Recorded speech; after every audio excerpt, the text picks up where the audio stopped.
Muy buenos días para todos. Les cuento que estamos muy felices porque hemos recibido muy buenas noticias de allá y eso nos motiva a seguir trabajando por ustedes. Pero bueno, y ustedes se preguntarán, ¿por qué tengo puesto este gorro hoy? Y básicamente es porque hoy vamos a hablar de la Unión Soviética y allá este tipo de gorro conocido como la ushanka es usado para soportar las bajas temperaturas que se alcanzan durante el invierno. Bueno, ustedes no se imaginan el calor que tengo en estos momentos, pero me sacrifico por ustedes. Bueno, comencemos. Resulta que durante la década de los años 70 se dio un fuerte estancamiento económico en la URSS debido a que su economía estaba basada únicamente en la exportación de petróleo y de gas. Esto sumado a la crisis energética que sufrió Europa en esos años, trajo desabastecimiento de alimentos y productos manufacturados a los países soviéticos. ¿Ustedes qué creen que produjo esa crisis económica? Piénselo un momentico.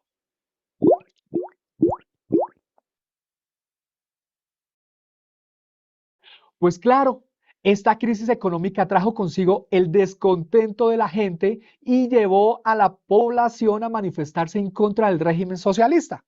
En medio de este ambiente tan pesado, en marzo de 1985, Mikhail Gorbachev fue nombrado secretario general del Partido Comunista de la Unión Soviética. Él era consciente que su país estaba muy mal, como decimos acá, estaba en la mala, que la economía estaba estancada y que existía un malestar general en la población, pero pese a esto, su intención era la de recuperar la grandeza de su pueblo.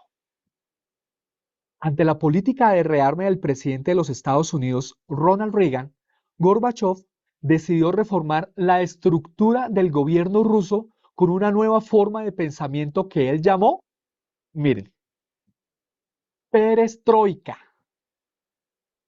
La perestroika viene siendo una reestructuración o una reforma. Con la perestroika, se buscaba mejorar la vivienda, producir más y mejor calidad los alimentos, desarrollar los servicios públicos y la salud, reformar la educación para preparar mejor a los jóvenes y todo ello para elevar el nivel de la vida de la población. En la política internacional se quería bajar la tensión mundial. Recuerden que estaban en plena Guerra Fría y que se vivía con la amenaza de una guerra nuclear. Para esto se buscaba colaborar con otros países y no confrontarlos ni someterlos. Era indispensable respetar la autodeterminación de cada pueblo. Bueno, voy a hacerles otra pregunta. ¿Ustedes creen que un país debe tomar sus propias decisiones? ¿O por el contrario, otro país debe tomarlas por él? Piénsalo un momento.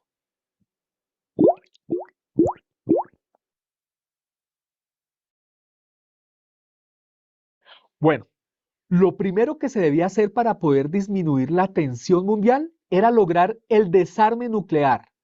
Esto para buscar una seguridad genuina que beneficiara a toda la humanidad.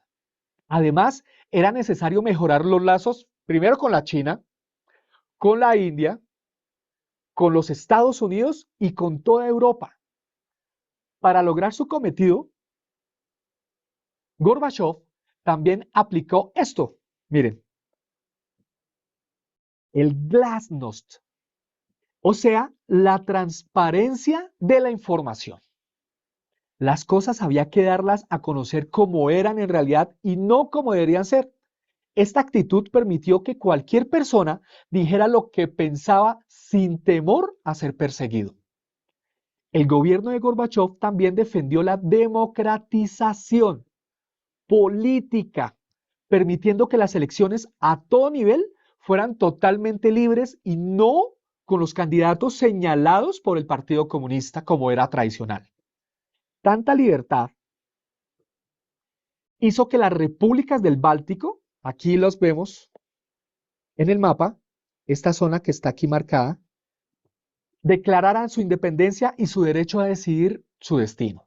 Mientras tanto, Tras las reformas de Gorbachov, se hicieron cada vez más notorias las pugnas o las peleas de los diferentes sectores políticos, entre los que se encontraban, por un lado, los partidarios de adoptar el capitalismo, que se estaba poniendo de moda, y la democracia. Por otra parte estaban los que apoyaban las reformas de Gorbachov, o sea, su perestroika, y por el otro lado estaban los comunistas de línea dura, es decir, los que no querían ningún tipo de reformas. Aquí les tengo otra pregunta. Miren, ¿cuáles creen ustedes que son los temas que dividen más a los colombianos? Piénsenlo, por favor.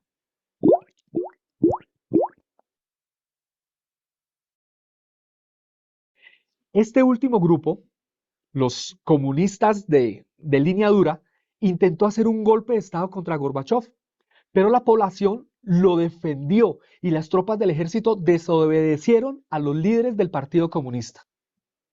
Los días de la URSS definitivamente estaban contados. En 1990, otra fecha para que recuerden, 1990, fue elegido como presidente a Boris Yeltsin, un integrante del Partido Comunista que defendía las reformas del Gorbachov, o sea, que defendía a la perestroika. Finalmente, en 1991, este mismo Boris Yeltsin proclamó la independencia de Rusia frente a la URSS, lo que precipitó la desintegración del régimen comunista. Para diciembre de ese mismo año, o sea, para 1991, las demás repúblicas declararon su independencia. Y pues bueno, amigos, eso era todo por hoy. Espero que hayan aprendido mucho con este video. Nos vemos pronto. Chao.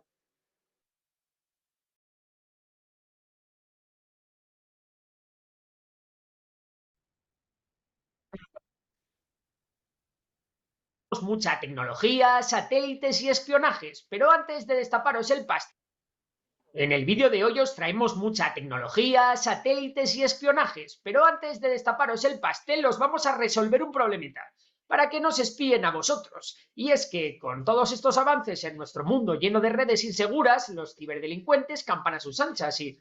¿Cuál es el mejor método para protegerse de las cibertropelías? Pues sin duda el uso de una VPN. Y por eso os presentamos a Surfshark VPN, un servicio de más de 3 meses gratis para que lo llevaron al hombre por primera vez a pisar la... Hoy vamos a hablar de un acontecimiento que llenó nuestras televisiones de películas de ciencia ficción, una serie de hitos tecnológicos que llevaron al hombre por primera vez a pisar la luna y a un montón de cosas muy locas. Hoy en Memorias de Pez exploraremos cómo la carrera espacial se convirtió en un importante tablero de ajedrez durante la Guerra Fría, cómo ambos bandos lucharon por alcanzar la gloria y cómo el ser humano se aventuró a salir de su planeta. Venga, pero lo primero de todo, pongámonos en contexto. Para ello nos tenemos que ir a la mencionada Guerra Fría, un periodo de enfrentamiento ideológico y casi militar entre los Estados Unidos y la Unión Soviética, que duró desde el final de la Segunda Guerra Mundial hasta la caída de la URSS en 1991. Durante aquellos tiempos, el mundo estaba enfrentado en los dos grandes bloques, encabezado por estas potencias. Por un lado, el bloque capitalista y occidental, liderado por Estados Unidos, y por otro lado el comunista oriental, liderado por los soviéticos. Estos bloques se embarcaron en una brutal competencia por establecer su hegemonía en el mundo y, como no podía ser de otra forma, demostrar las ventajas del sistema socioeconómico que defendían.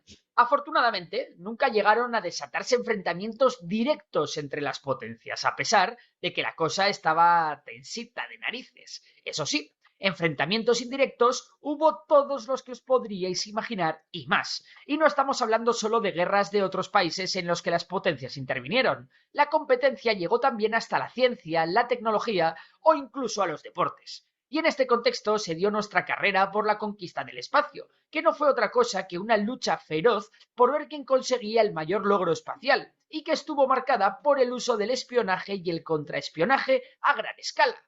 En sus inicios, las raíces de la exploración de la tecnología espacial provenían realmente de la tecnología alemana, algo que tanto la Unión Soviética como los Estados Unidos sabían. Y es que por su parte, Estados Unidos desarrolló la operación Paperclip, un programa llevado a cabo durante y después de la Segunda Guerra Mundial con el objetivo de traer a científicos y técnicos alemanes a trabajar en proyectos militares y espaciales estadounidenses para absorber el conocimiento sobre ingeniería aeroespacial y tecnología de cohetes que tenían los nazis.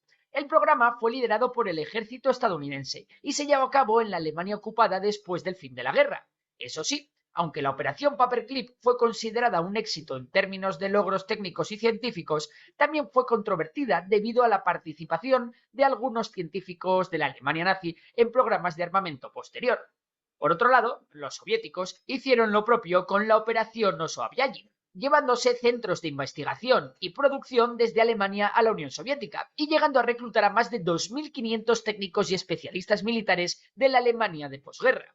Y es que, aunque la Segunda Guerra Mundial fue el acontecimiento más mortífero de la historia, el legado científico que nos dejó fue sin duda enorme. Con esto en mente, el Consejo Internacional de Uniones Científicas propuso el Año Geofísico Internacional, en el que se pretendían utilizar las tecnologías heredadas de la guerra con fines pacíficos. Este evento duró desde el 1 de julio de 1957 hasta el 31 de diciembre de 1958 y supuso un esfuerzo sin igual en el cual más de 30.000 científicos de hasta 66 países distintos cooperaron para compartir sus observaciones y desarrollar nuevas tecnologías. Así, en el marco del año geofísico, tanto la URSS como los Estados Unidos decidieron anunciar públicamente que iban a enviar por primera vez satélites al espacio, dando por iniciada la carrera espacial. No obstante, es importante entender cómo estaban los ánimos en el mundo respecto a cada bando. En el contexto de la Guerra Fría, la sensación de superioridad norteamericana parecía incontestable. Había conseguido la bomba nuclear antes que nadie, y su superioridad técnica y económica parecía estar fuera de toda duda. Además, su política exterior anticomunista, ligada a la doctrina Truman, había sido consolidada con el Plan Marshall, un plan de ayuda económica para la reconstrucción de Europa Occidental, promovido por los Estados Unidos. Por si fuera poco, todo esto culminó en 1949 con la creación de la OTAN, llegando así a una década, la de los 50, en la que la Europa Occidental estaba mucho más ligada al gigante al otro lado del Atlántico que al que estaba al este de su propio continente. Eso sí, la URSS no iba a darse por vencida y se pusieron a tope con la carrera espacial. El objetivo era demostrar que la tecnología soviética estaba muy por encima de la norteamericana, y vaya si lo hicieron. En octubre de 1957 la URSS lanzó con éxito el primer satélite artificial al espacio, el Sputnik 1, una bola de 83 kilos del tamaño de una pelota de baloncesto con la que sin duda los soviéticos habían hecho historia. Esto suponía un éxito absoluto para el bloque comunista y una herida en el orgullo de los occidentales. Desde cualquier estación de vigilancia o radar se podía detectar sin ninguna dificultad el sonidito simple y repetitivo de aquel cacharro que los rusos habían lanzado, y los estadounidenses estaban en shock. Fue tan así que los episodios vividos tras este suceso fueron conocidos allí como la crisis del Sputnik. Y lo peor para ellos es que la cosa aún no iba a terminar aquí. El ingeniero soviético encargado del lanzamiento del Sputnik, Sergei Korolev, había diseñado un módulo capaz de llevar dentro carga humana. Con el objetivo de testearlo, los soviéticos prepararon un mes después la primera nave tripulada con un ser vivo. ¿Os suena? Hablamos de la perrita Laika y del Sputnik 2, aunque desgraciadamente Laika murió al retornar debido a la falta de oxígeno. El experimento fue considerado como un auténtico éxito.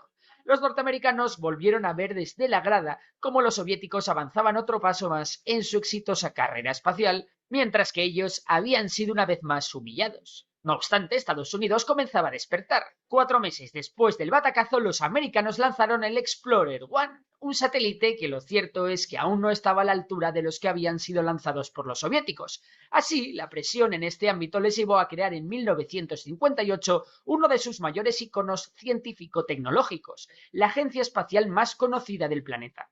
Hablamos, como no podía ser de otra forma, de la NASA, con más de 8.000 científicos y fundada con el objetivo de conseguir la hegemonía espacial y devolver el prestigio que los Estados Unidos habían perdido con los lanzamientos de los satélites rusos. En este momento la carrera espacial se ponía mucho más interesante. Para mayo de 1958 la NASA puso en órbita el primer satélite alimentado por energía solar, el Vanguard 1, que resultó ser una importante victoria para Estados Unidos. ¡Por fin! Desde el lado soviético, el desprecio por el Vanguard fue máximo, llegando el propio líder de la URSS, Nikita Khrushchev, a referirse a él como el pomelo.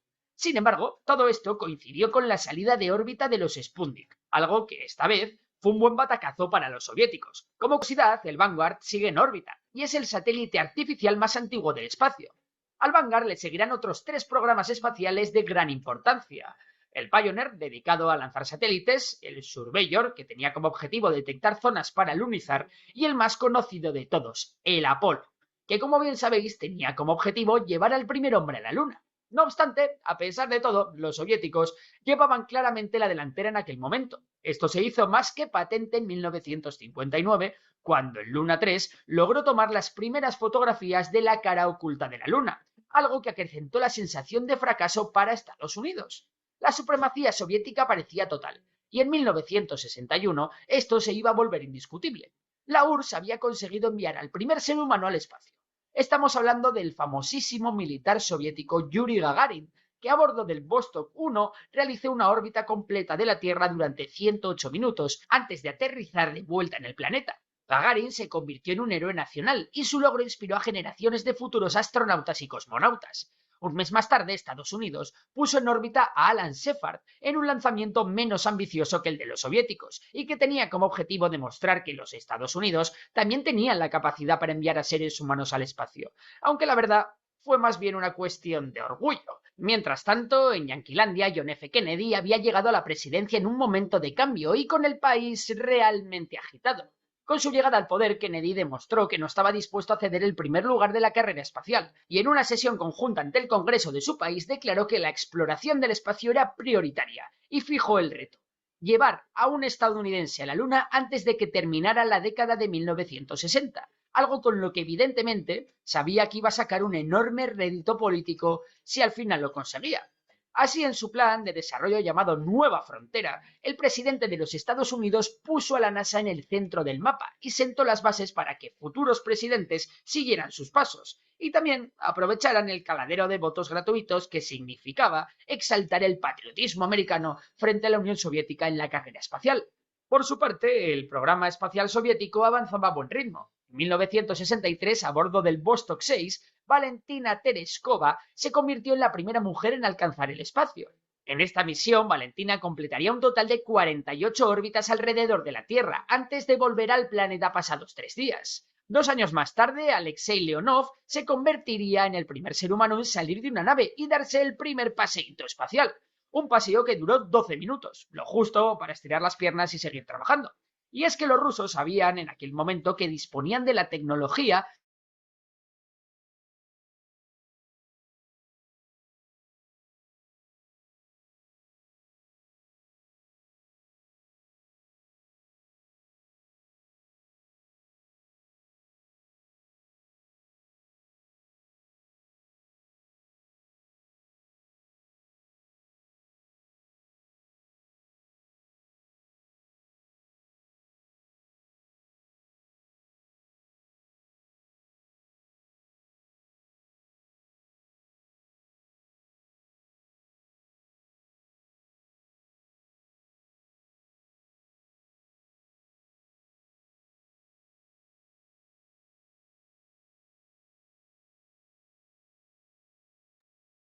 Listo. Vamos a quedar ahí, pues porque se nos acabó el tiempo, ¿cierto? Pero el jueves retomamos, terminamos de ver este video.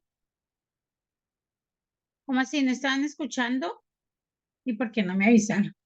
Bueno, Hace como 2 años. a ustedes son muy No, profe, fue la chistosos. última. ¿Por Fue qué no la última parte. avisaron? Profe, es que fue la última parte que dejó de sonar, es el piso. Listo, retomamos clase, este video el jueves, la última parte, y miramos lo que tiene que ver con la reforma en China. Dios les bendiga. Bye bye.